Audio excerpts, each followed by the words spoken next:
Gentlemen, how are you doing? Hi, Baba. Hi, Hakeem. Hi, how are you? How are you? Very good, thank you. Hi, pleased to meet you. Hi, good to meet you as well. And to everyone that's joining us, thank you for joining us for another edition of the Loeries Creative Hour. So good to have everyone from across Africa and Middle East join us as well. Just some of the things that are happening is, we're going to have an amazing chat today in terms of marketing and get some key insights in terms of the process and some key discussions that's important in the marketing world right now. What's really important to also remember is that I know many of you are on Facebook. So everyone joining us on Facebook, thank you for being on the platform. Thank you for joining us. Just a reminder is that we cannot see your questions or comments on Facebook because we are sitting on a Zoom platform, but we do have the Loeries team in the background. Clocky and Prudence are in the background from the media team. They'll be monitoring your comments, anything that you need to share. So please feel free to keep the conversation going. They'll pass their comments on to us, and then we'll be able to answer it on this platform. But first, I think let's introduce our guests. So on to have our two guests today, Baba Awopetu, who's the strategy and marketing consultant at Stragmar. Thank you for joining us, and Hakeem Adebiyi, who is the global category director at Vernacare. Baba and Hakeem, thank you so much for being part of the conversation and joining us today. No, thank you. It's a pleasure. Thanks for the invitation, the opportunity to share and discuss on marketing. I think particularly discussing marketing on your platform on the continent and across Middle East is it's something we're looking forward to. Amazing. I would second that. Absolutely delighted to be here. Baba and myself have known each other for more years than we care to remember. We're both very, even after all that time, we're still very excited about marketing, even though we've been doing it for a lot of time. So we're hoping that we'll be able to add some value and answer some questions and stimulate some good discussions today. Amazing. I'm looking forward to as well, and I'm sure our audience is looking to it. So here's what's really interesting. So journey on the Loeries Creative Hour, what everyone knows is the journey happens from my home. Today is one of those rare times everyone's tuning in is wondering the background. I'm in the office today for the first time in a long time. And then the second thing is we're used to is generally the people that we're chatting to are people across who are actively in Africa and the Middle East in the brand communication space. So most people may not know too much for you. So this is a great opportunity just to share some insights in terms of who you are, some of the work you're doing, what your passion points are. And maybe Baba, just starting with you. I mean, we met at an amazing conference. We haven't met in person, but it's a virtual world. I feel like we've met a few times with various discussions, but maybe give us some insights into who you are and some of your passion points and where in the world you are right now, which I think is easy from the accent. Yes, I can do that. Yeah, so Baba Opetu, I'm currently sitting in Epsom, Surrey in the UK. And look, my journey with marketing started a couple of decades ago when I really fell in love with marketing. I studied marketing, and I clearly hadn't had enough from studying it. So I started my professional journey. And while I was working as a marketeer, I spent a lot of time also lecturing professional marketers and doing a lot of studies and investigation because I was intrigued about this space of marketing, consumer behavior, and the way that it was evolving and blending technology. And I really noticed very early on the power of marketing to transform organizations, to bring value to consumers. So I've worked at a number of healthcare organizations at a range of senior marketing roles. So marketing director of marketing excellence for Stryker. I've worked at Lycra Microsystem as a European, Middle East, Africa marketing director for that organization. And more recently, I spent time heading up global strategy and marketing for Optegra Eye Healthcare, and until I started Stragmar. And so if I come down then to Stragmar, so Stragmar is really a boutique consultancy, which is helping organizations to accelerate and to unleash and to uncover growth potentials by tapping into good marketing insights to develop the markets, to develop the individuals and to deliver the teams within the organization. That's amazing. And Stragmar, if I'm right, is not just limited to where you are physically located right now. You really have a global reach, am I right? Yes, that's right. So one of the projects that we're working on at the moment is in Nigeria, and there are conversations also currently with a client in the US. So absolutely, it's a global reach. Amazing. And Hakeem, on your side, can you share a little bit about your journey and why you have this passion for marketing? I can, and my journey started very many years ago. I won't give away my age, but when I was at university in the 90s, then I used to run social events.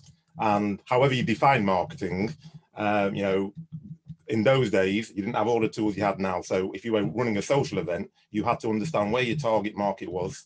You had to physically go to that target market and then analyze that target market. And then you couldn't just send them an email to follow up. You had to give them like a little card, which had all the information on it.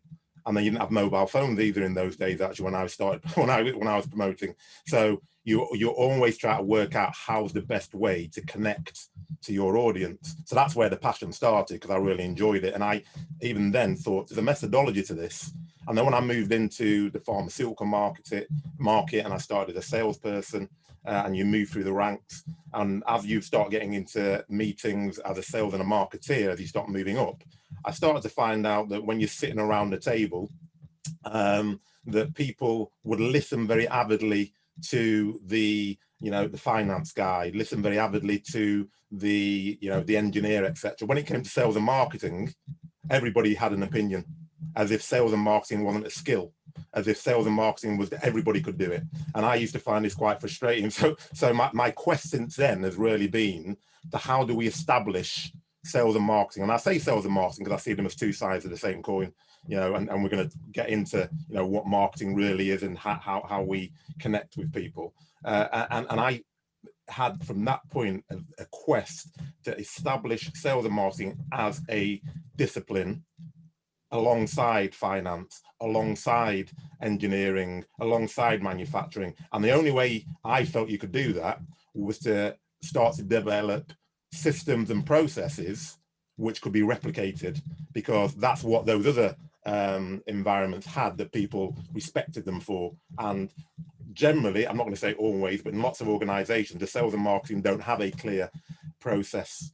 And what Baba does, obviously, in his business, and what I try to do in ours, is to implement those systems and processes so people start to respect it as a discipline. So to bring us up to the modern day, I run a sales and marketing agency as well, but it's a training agency specifically for small to medium-sized businesses. And alongside that, I work as a category director for Vernacare, which is a healthcare company.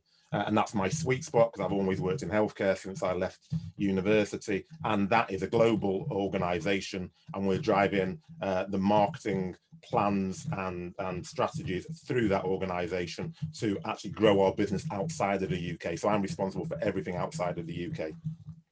Okay, that's amazing. Just to try and better understand, I mean, one of the things I was very interested about is you mentioned this challenge about systems and processes. Let's be honest, most people want to turn away when you say systems and processes and kind of blank out at that point. I mean, why do you think the marketing function systems and processes are so important right now? Why do you think it's not been something that's been a focus in the past? I think it's not been a focus in the past just because it's people see it as difficult to do. But my view is, actually, if there's anything you're going to do and you're going to do it more than once, you want to have a system and a process, because otherwise you're starting again every single time. That's number one. Number two, what I'm always trying to look at is what can work that you can replicate. What can I rinse and repeat? And if I'm not actually tracking what I'm doing, if I'm not understanding what I'm doing and what's leading to success, and conversely what then leads to failure, then how do I do more of what leads to success and avoid what leads to failure? And so therefore what I'm always doing, and I'm a bit irritated like this, I'm always trying to look at where are the patterns. And according to my mother, I've always been like this, even when I was a child. What are the patterns? What are the things that are leading to success? And I think that possibly why they didn't do it in the past is because it really was hard. As I said, if I look at my analogy when I was doing social events, doing A and B testing, analyzing markets, analyzing what your avatar is, etc., is a lot of hard work and a lot of leg work, actually, because you have to get out of your office and do something. Whereas now you can all do it at a touch of a button. So even now, though, even though it's a lot easier, there's still a lot of people who don't do it. And I think that probably myself and Baba, because we've been through all those iterations where you had to have processes to really deliver, now that it's a lot easier, we're even more evangelical about the processes because it's not difficult anymore. You know, if you want to analyze the empty degree you're talking about, we're doing it on Facebook. Facebook is a marketing machine if you know what you're looking for. And you know how to do it. If I want to target a person who has got the same shirt on as me, who buys the same things as me from Amazon, who lives in South Africa, I can target that on Facebook. For me to do that 20 years ago, you could do it, but it's not going to be easy. It's not going to be easy at all. So I think it's the fact that people think it's difficult, and because they think it's difficult, they don't have the systems, and because they don't have the systems, it becomes more difficult. It's like a vicious circle. You know, what I love is Hakeem, how you described this as actually finding a pattern for success. Because you're right. I mean, I think it's such a mindset shift going from looking at this as systems and processes, people turn away, to patterns for success. So maybe Baba, on your side, I mean, if I keep this theme of just looking at patterns for success, I mean, do these patterns for success in the marketing function, do you actually find that it can truly be, let's say, generic across multiple categories? I mean, could we find that over brand communications as a whole, somebody who's in an agency environment may use the same patterns of success as somebody on the brand side? And then even on the brand side, could it be a pharmaceutical company finds the same pattern will work in a diaper company, let's say? Yeah, no, so I think it's a good point. I think here's the thing. Fundamentally, often what happens is the way we think about the challenge that we're trying to resolve in marketing sometimes is what makes it very difficult to find this pattern and what can be repeated. There is a need to tailor and to contextualize. And I think one of the challenges of modern marketing is contextualization around our industry, our environment, our organization, our competitors, and to make sure that we answer the question with that in mind. However, I think the important area where we can cross-fertilize is the big questions. And the big questions are still important. We have a lot more distractions, but the big questions are important, which are, who are my customers? Who are my customers? And who are my customers? That question needs to be answered in terms of what's keeping them up at night? What are they trying to resolve? What problem are they trying to find a solution to? And making sure we're really clear. And then which one of those do we exist to answer? And then obviously really focusing on this issue about it is much more beneficial to solve the offer problem than to try to resolve an offer issue by communicating out of it. And this point that this disconnect that sometimes we can end up getting into when we think about marketing, that there's a difference between the production and the development of a solution and the communication of the solution. It's a fundamental issue. And I think that the smart marketers know if they get the solution right, the communication resolves itself, or certainly the communication becomes an opportunity around how big is the upside. And so certainly one of the things that I am evangelical about is that we need to get marketers to get out of the marketing department and really start to play a role in influencing and coordinating the rest of the organization. If we do that, our job within the department becomes much easier. That's amazing. So essentially what we're saying is, don't treat yourself as a specialist anymore. Treat yourself as the business owner. I mean, so I come from the FMCG background when I started my career, and we had complete P&L responsibility, which meant that I joined, and I'll be honest, when I joined marketing at that point, it was always about, hey, I'm going to be making ads, and it's going to be amazing. I'm going to be fully entrenched in the creative industry. and doing tons of creative stuff. And when I got in, they went, yes, you're going to do that. But over and above that, you now own the P&L. You now need to make sure that you're actually taking care of understanding how much the logistics costs to bring a product into a raw material into a place. And I tend to find that having this good holistic view in terms of how the business runs really helps you in terms of being able to communicate.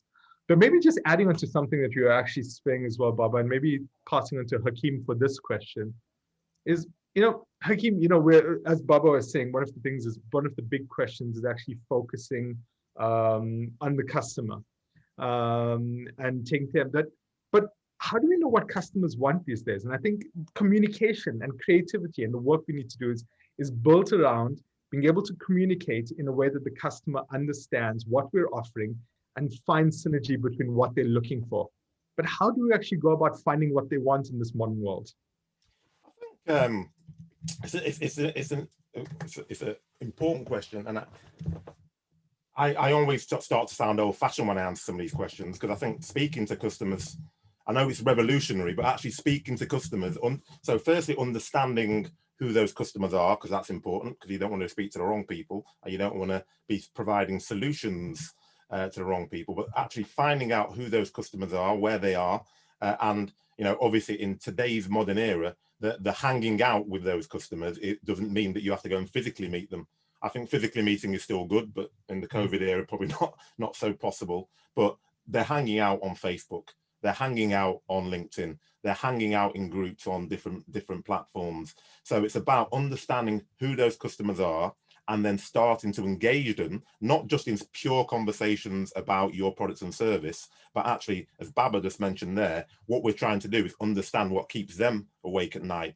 And I think some of the mistakes that some marketers make is that when they engage with customers, they're engaging purely from their point of view. So the person on the other end of the conversation or the communication is not seeking a value to that communication, and therefore is less likely to give you the information you want. Whereas when you are interested and interesting, but interested first in the person and the customer or the buyer that you're speaking to, the chances are they give you a lot of information. And as you start to have that conversation, you start to go down a particular path, because you start to understand what the challenges that they're having are. And that's as Baba was saying, that's what it's all about. It's understanding what are those solutions, rather than, which is what a lot of organizations do, they have a product and they then try to sell it to whoever it is, and whatever it is that your problem is, or my product is the solution, or my service is the solution to it, rather than really understanding what is the problem that you have, and I need to develop either my current solution or solutions to fit the problem. But the short answer to it is, I think you have to find out where those people are and start communicating with them and speaking to them, and just asking questions about what it is they do, what keeps them up at night. Most people, if someone says to me, and I've got and I'm in a conversation, and they start asking me about what are your objectives, in your business, what is it you're trying to achieve, I'm going to tell them. If they start to sell to me after immediately speaking to me, which you'd never do in a face-to-face interaction, you wouldn't just meet me for 2 minutes and then start trying to sell me your product. You start to get to know me a bit, and that whatever tools we use to get that communication going, my plea is always remember that whether you call them a customer, an account, a buyer, they're people. And we need to understand that we're communicating with people. So you communicate with people, how do you communicate with all people? Yeah, that's a good point. I think sometimes what happens is in the working world, you sometimes forget that you're actually creating this for somebody who's going through a life experience, not too dissimilar from your own. It's exactly the same experience in most cases. What I loved about what you said, Hakeem, was about, creating this value to the communication that we're actually putting out there and being interested in people in general. Baba, maybe having a look at this, how do we distinguish, and how do we ensure? So more businesses are not charities. Businesses are out there and they really want to generate revenue. How do you distinguish between being able to put out communication that's interested in people for the sake of just being interested in them and not really translating to business results, and then actually on the other side of it, being interested in people, but having that fine balance and ensuring that that interest translates into results for the business? How do we actually go about doing that? I actually think that's a brilliant question, because certainly in recent experiences, as we've got this fragmentation of channels and the ability to capture data, sometimes there is a temptation to to pretend as if, one, that the channels work in isolation, and then secondly as well, that our ability to measure on each channel is finite. I think that the key way to try to address this is, one is, we need to make sure that we understand what we're trying to communicate to the customer, what we're trying to get across, and how we're trying to walk them along the journey. Some products, some solutions just have a longer journey we need to take the customer on, and we need to do the work. I spent some time in a laser eye surgery market, and there was a big need there to educate, to develop, to convince before opportunity comes to then convert those customers. And what you can do is to make sure that you shape it in such a way that when they get to the end of the journey, the choice is straightforward. The other point is around creating pockets of experiment where channels are working together within a context, and then you're seeing how the interaction between a set of channels work together to produce a certain result, and then doing the comparison, because the channel by channel perspective sometimes can be very myopic, and it gives us very limited information, but really it's not talking to the overall ROI and the return on investment that we're able to get overall as part of it. And as I said, in the end, the communication must leverage on the quality of the proposition. And it's important that we have a very good understanding about what's the customer trying to achieve, what's their problem, what's really their problem, not the product that they think is the solution to their problem. And we need to always be talking to the problem, not to the product or the market. That's such a good point. As you're actually speaking, Baba, I was actually thinking about, in the digital world, there's an attribution model. So no one goes, depending on the model you're using, but on average, no one's going to go and purely go like, hey, the last place you saw it was where we attribute 100% of it. You have a fragmented model which goes, I know that the consumer was converted after viewing that last piece of communication. But because they saw 4 pieces of communication prior to that, you attribute a certain percentage to the impact each one had. But we don't do that in the offline world. In the offline world, no one actually looks at it and goes, what are the various channels and various areas where we can actually tap into that consumer experience, share some insights about our products and services, and attribute a little bit to it so we can ultimately convert them. I mean, I don't want to call it a sales funnel, but it is in a way a bit of a sales funnel. But in truth, in the end of the day, do we need, and maybe Hakeem, do we need to have, again, these patterns of success, these systems and processes that are a little bit more advanced in ensuring that there's a stronger attribution model for the work that we are doing from communication and marketing, instead of attributing it just to that point of purchase, to actually the entire journey that they've gone through to get to that point of purchase? Yeah, most certainly. I think Baba explained that very eloquently in terms of that journey, because that journey is the key thing. Because if you understand the journey, and when I say understand, I'm not, and we're going to talk about this, it's not just about the marketeers understanding the journey. When the business understands that journey, so that actually all the touch points with that customer are part of that journey, not just the touch points from the marketeers or the salespeople, but from the business, and you're measuring those touch points, and then you're putting that into, as you described it, a funnel, then yes, and actually there's lots of online tools which allow you to start analyzing offline activity as well as the online activity. And I think that's the key thing. It's identifying, well, what's the journey? Now that we know what the journey is, what are the key milestones through that journey? How are you measuring those to see, are they taking you not always to the sale at that point, but are they taking you from point 1 to point 2? Because I need you to get to point 2 before I can get to point 3. And then I need you to get from point 3 to point 4 before I can even start thinking about trying to convert you into a customer, which is exactly what Baba's talking about, the journey. And we work a lot in healthcare, and healthcare compared to FMCG and B2B is generally a lot longer cycle, because you're talking about health, you're talking about people's lives. So it's unlikely that you're going to come out, even if it's a revolutionary product, that they're going to start using it the next day. There's going to be education around the area. There's going to be education around how to use it. There's going to be lots of different points that you need to move people to. Then people are, well, I don't want to be the first person to do it. So you then have to find some other people who will do it, and then they speak on your. So there's a whole raft and a whole process to go down. And I think that the successful marketers are measuring all of those things, but going back to the beginning, they understand the process, and they understand the customer, and they understand that customer journey, so that they can then start to put them into some sort of funnel, so they can then start measuring at each stage of that funnel. Well, this is what we'd expect because we've measured it before, and this is where we've had success before. And therefore, when you start to break it down, both offline and online, and to my mind, I mean, there's obviously a distinguishing feature between the two, but as far as I'm concerned, I'm very agnostic as to what the actual activity is. All I'm interested in, do I need this activity to deliver that customer journey for that individual? And then will it work? And if it will, whether it's offline, online, I'm not really bothered.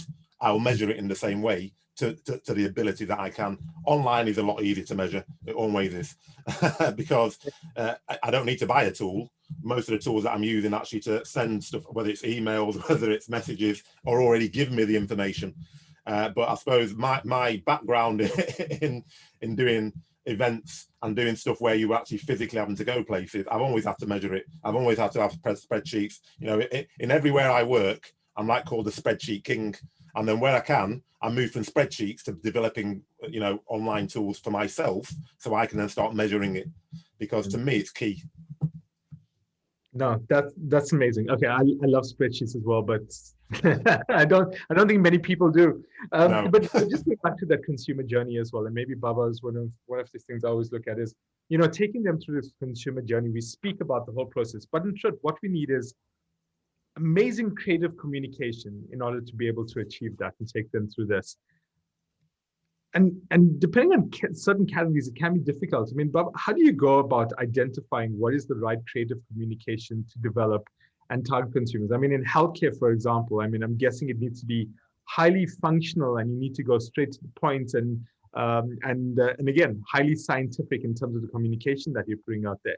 How do you actually balance that very functional communication with something that's a bit more lifestyle, a bit more creative, and a bit more going back to what we were speaking about, speaking to people as people and understanding them on a very personal level and what interests them?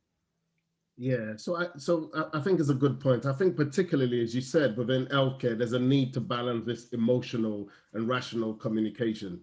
And the point is that the reason why emotional communication works so well and we like it, it's because when we connect emotionally, what tends to happen is that the rational argument and the rational point are less and not so important once people get an emotional connection. And within healthcare, what tends to happen is that whilst the information is very functional, very quickly you realize that no matter how much scientific evidence there is around which product is better and what has evidence and publicized evidence, you still find that people make different decisions. And so we know that the decisions are not purely rational. And so there's still an opportunity, and increasingly people are weaving in emotional communication that connects not just about what the core product can do, but about what you're trying to achieve, which may mean it matters the kind of company you work with. It matters the kind of service they provide. It matters their track record for innovation and development. It matters their perspective on that particular disease area, their commitment. And that allows a broader landscape of which we can use to find the right route to communicate. So often the communications indeed do tag in emotional messages. I mean, just thinking of some recent communications. So sometimes there are products that talk to people with a certain expertise. So surgeons, some products that are developed and targeted at surgeons who are at the expert end of the market.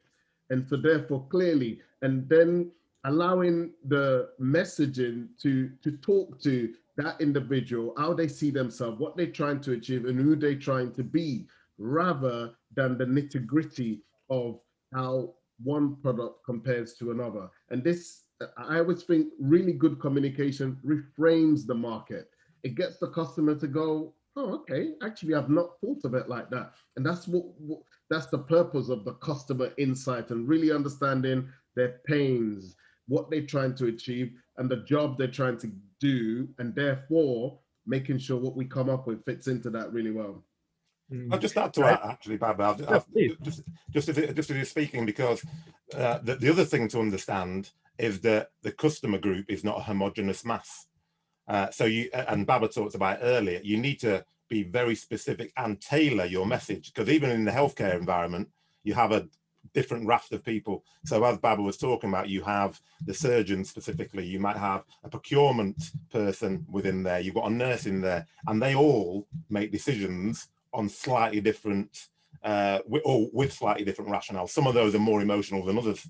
So it's about understanding, again, I keep going back to the customer journey and the actual customer, because that then allows you to have a consistent message, which comes from the company, because you need to understand what you're trying to achieve and what your customers are trying to achieve. So it's a consistent message, but that message will be flexed for the different customers within the decision-making unit, or within that group of people that you're trying to move along that journey. It's not always, which is unfortunately what a lot of organizations do, or hopefully less now, but a lot of organizations have a message for that group, for that area, and that's the message.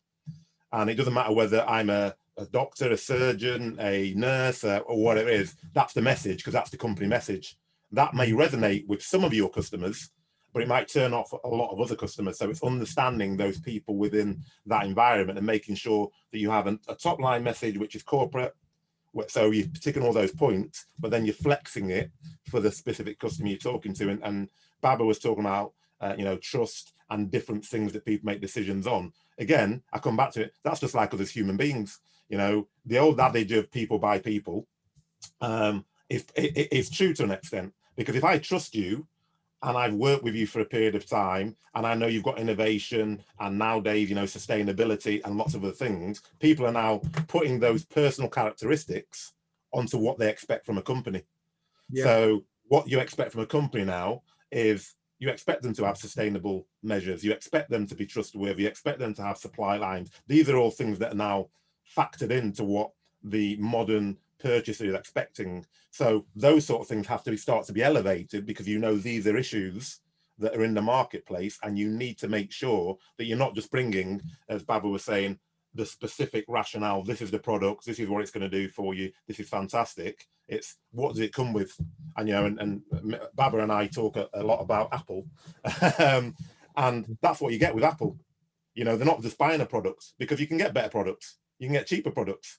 They're buying into the Apple story. They're buying into, when I buy an Apple product, I get all of these things, all of these values that Apple stands for, and that's why I'm buying an Apple product. And you'll have seen it.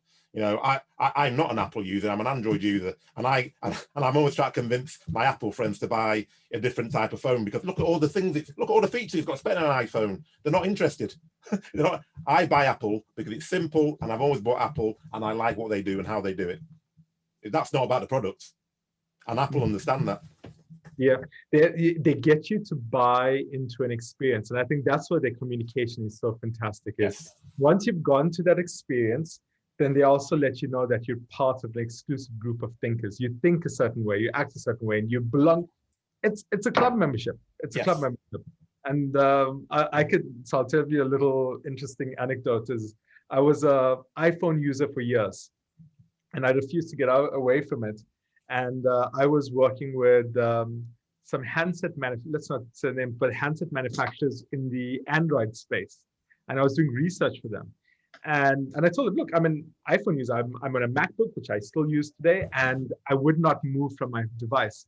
And all they did was they gave me a phone. They gave me an Android device and said, no problem, just this is yours. Just all you have to do is, this is your phone now. Here's a gift. Just make sure you use it. And you know what's the scary thing is that's one of the way you get people out of it. It's they sample the experience to me of being outside of that exclusive club, and suddenly you realize, hey, there's something else that I can actually do, which is more on the product side. And that's what I find there's a difference. Apple is really about being a part of this ecosystem, being part of this group of people who think and act a certain way. And the Android ecosystem seems to be more about how can I get the best functionality? Is this a very logical, it's a very logical rather than emotional. So one side's an emotional brand, one side's a logical brand. So as we look at this and speaking about emotional and logical brands and emotional and logical consumers, because that's what we are, you know, Hakeem was speaking about this need for organizations to really understand that there's the personification of these values and these value systems that are thrust upon brands these days purely because of the world we live in. Yet having seen this, and this is important as marketers, because as a marketer, you may end up or creative, you may end up working for an organization that might not have the best reputation. That might be linked to, I mean, there's tons of examples, be it in the tech space or be it in weapons manufacturing or wherever it may be. If you find that you're in a space like this, can these brands and can these organizations still succeed with a negative reputation, especially when it's when it's part of their core business? Yeah, so I think it's a very practical question, which is relevant in the context of some industries. All organizations have some strengths and weaknesses, and even some of the ones that we've talked about, they have their detractors who have issues with some of their operations, be it the way they manufacture or the way they treat employees. So I think the answer is yes.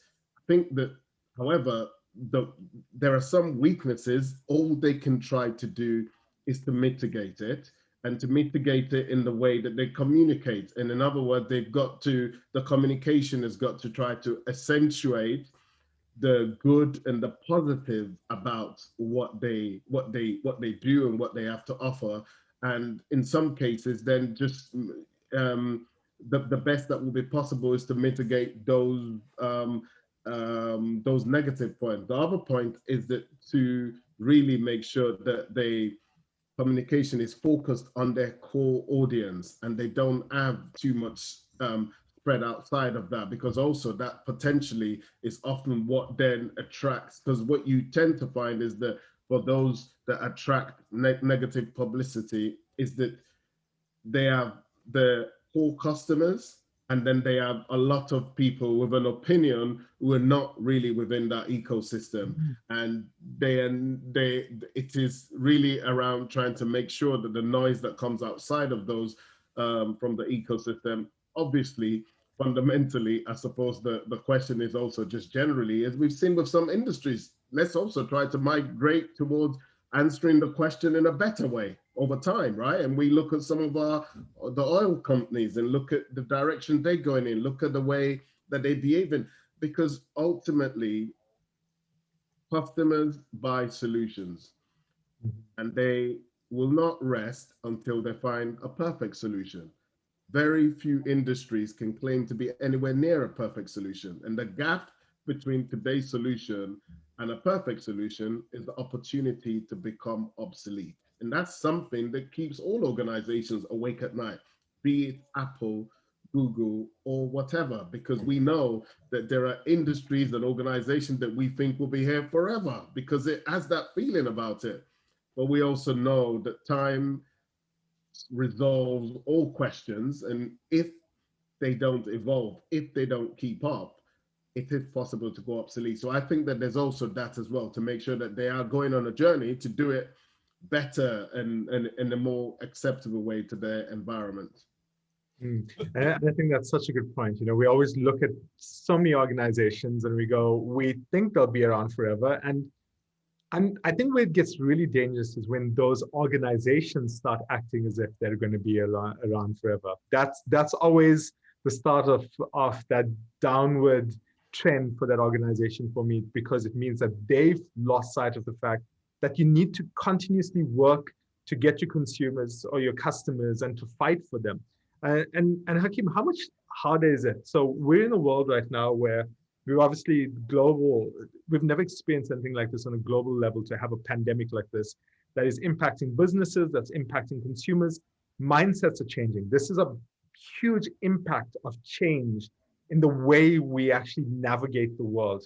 How important is it now for brands to actually be able to be out there with strong communication and strong messaging, even the biggest brands, saying that I'm still valid and I still have a role to play in your life? Or should they still stick with the same communication they had pre this pandemic? Okay, so it's a really valid and valuable question. Just one point, just to pick on to what Baba was talking about. He was talking about the oil companies, and all people have things that they don't do. And I was on a meeting with some people around sustainability on Vernacare's behalf, and there's lots of government ministers, and the CEO of BP was there. And I'm only saying this because it fits into exactly what Baba was saying and what you yourself were asking about. Well, how they're not sustainable companies, fossil fuels, but what they've rebranded themselves as is a greening company. They're not a green company, but they're greening, i.e. that this is aspirational. So yeah, we're not there yet, but look at all the things that we're doing to fit into the sustainability agenda. Look at all the things, and it might be another 30 years, but that allows them to reposition what would be traditionally seen as very negative as a positive, because we're not there. It's like an oil tanker. It's going to take us years to do it, if they're ever going to do it, but it's going to take us years to do it. But we can still talk about the sustainability message because we're the greening company. So some of that marketing, which then links onto your question, is you can't keep doing the same thing. Even if you didn't have a pandemic, I would say that you should never keep doing the same thing. So when I talk about systems, I'm talking about a regular review of what you're doing, rinsing and repeating what's working for that time, but then looking at, well, what's the next thing that we need to do? And I think that the pandemic definitely has accelerated the change in marketing behaviors, or it should have, if you've been watching what the market is doing, because it's changed the way in which people buy.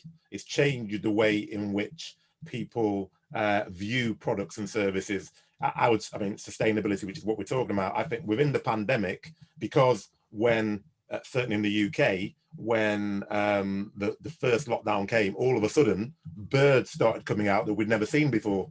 You know, you went on the road and everyone was going for walks.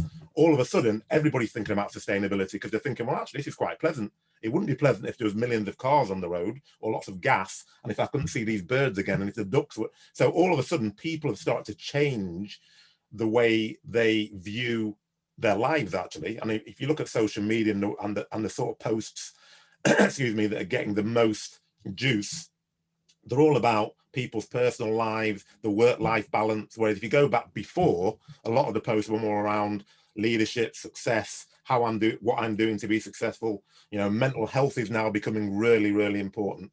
So if you don't tap into the narrative and what people are actually talking about, what affects them, what is important to them, you're always going to be behind the curve. So I think, yes, definitely, because the pandemic has led to a change and a shift in the majority of people, not everybody, but in the majority of people, in what they value, what is important to them.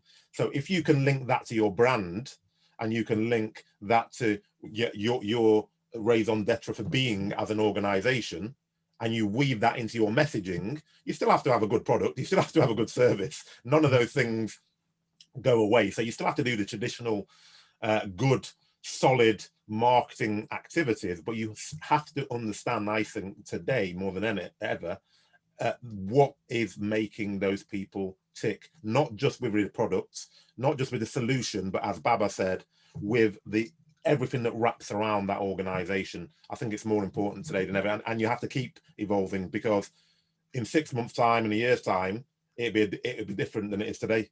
So I don't think any marketeers or any agencies or any companies who are trying to connect with customers can rest on their laurels. And then you mentioned it, and I always use the example of Nokia, because when I was young, I certainly would have never envisaged a world in which Nokia wasn't the dominant player. It was impossible.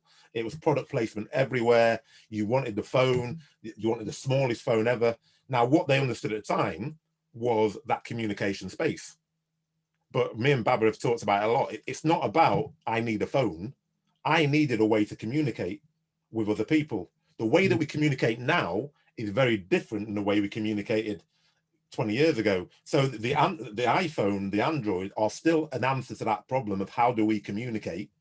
But because we don't communicate by just an analog phone, the Nokia phone is dead, because it doesn't do what we need to do. I want to communicate on FaceTime. I want to communicate on Zoom. I want to communicate and find out information. So I need web, I need FaceTime, I need Zoom, I need all these facilities, which still are solving the same problem, but the solution is different. And that's exactly the same thing in COVID. The problems are probably still the same, but the solutions are different. And you have to understand all the time, how are we moving on and how has that problem evolved, so you can evolve your solution. So I think hopefully that's a long-winded answer to your question. I think that's perfect, because the other thing that's really important, that's an undercurrent of what you're saying, is that one of the things we have to be willing to do is to self-destruct. It's one of the things I normally chat to a lot of people about is, I mean, again, it's now turning into an Apple discussion, but we'll do it. I mean, even you look at Apple, when they came from that moment of obscurity where they were nearly bankrupt and gone, and Steve Jobs came back and they launched the iPod. I mean, that was their #1 selling device, and it was doing fantastically well. They could have went, that's a great product, we're going to ride the wave. Instead, what they did was they launched the iPhone, which totally cannibalized their single biggest line within the organization. And I think that's what we really, really scared a lot of people to do in terms of our products, is when we see something doing fantastically well, we don't want to cannibalize it, we want to protect it. And in the world we're actually looking right now, is if you're not willing to cannibalize yourself with something that's a higher margin product, you're actually going to lose out. And Baba, how important, I think, is it in the world we're in right now, where consumers' needs and tastes are changing at such a rapid rate, to self-disrupt and continuing looking at how you can change your business, your business model, and your best products? Yeah, I think it's critical. I think it's fundamental. I think one of the key characteristics in the marketer's DNA is that marketers live in the future. Where's the market going? What do the customer need? One of the reasons we obsess and talk a lot about not understanding the needs at a sort of fuzzy level, but a granular level, it's because it is the obsession of answering the question of the need that drives innovation, that drives improvement, and that drives coming up with different solutions. So really, I think marketers have to live in the future. We need to come up with better solution and improved answers to customers' questions. Amazing. Hakeem, coming back to a comment and an idea that you keep sharing, which is this rinse and repeat, which is so important. How do brands, agencies, and various organizations apply this rinse and repeat idea and thinking and model when you're entering a new market? And I'll give you an example. I mean, something may work fantastically well in the UK, but you may need to take that to Nigeria or to Kenya. And sometimes, is it still possible, or do you then have to come up with a whole new idea for a different market that then becomes the basis of rinse and repeating going forward in that area? Yeah, I think I'm not saying there's no new ideas, but there's very few new ideas, and so whether you apply it in a different way, whether you do it in a different language, etc. Because the language is also important, because something that I rinse and repeat and something I say or communicate in the UK, when you translate it to another language, you think, oh no, that's sometimes it can actually be offensive what you're saying. So I think what I always try to do, and this is another thing that I'm quite obsessive about, is back preparation. So whenever we're going into a new market or I'm looking at a new sector, I spend a lot of time actually understanding that sector, that market, that country, before I even get anywhere near launching the products, because and that then comes again down to speaking to customers, speaking to people in that market, and also speaking to salespeople who've been through that process, and speaking to marketeers, and also looking at what the prevailing marketing styles are in that market, in that country. So I think you can still rinse and repeat, but I wouldn't go into any new market saying, oh, well, I've launched in the UK, all these things worked, so I'm now going to go into South Africa, for example, or Nigeria or Kenya and do exactly the same thing. I think it may well work, but if it does, it's because of luck, not because you've analysed the market.